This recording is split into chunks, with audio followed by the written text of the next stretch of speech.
Should you buy Uber stock? Uber reported strong results last week and said that passenger numbers had climbed above pre-pandemic levels. Meanwhile, Lyft spoke of economic headwinds and revealed their passenger numbers were still below pre-pandemic levels.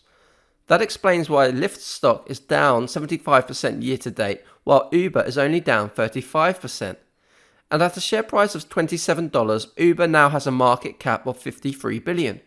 With $4.9 billion of cash and $10 billion of debt, the enterprise value is roughly $58 billion.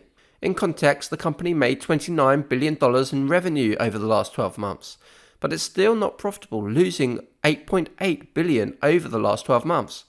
However, that loss includes $1.6 billion of stock-based compensation and $6.3 billion of losses from Uber's equity investments. These include its investments in Grab and Chinese ride-sharing app Didi Global.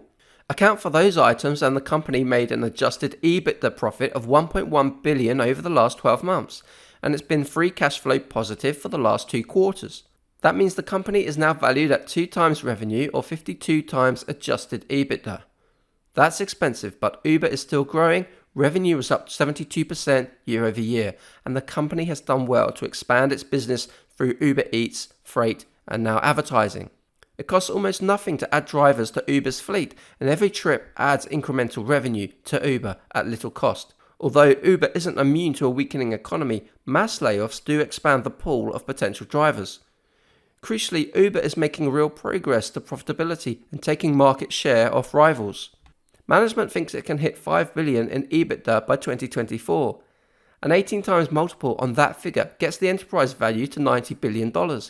That's about 55% upside to the stock. There's also optionality from Uber's investments, particularly in Didi Global, if or when China fully opens up. After years of losses, it's easy to be pessimistic about Uber, but there's a real chance of growth here, which is why I rate the stock a cautious buy. But these are my own personal opinions, not financial advice, and I do have a long position in Uber.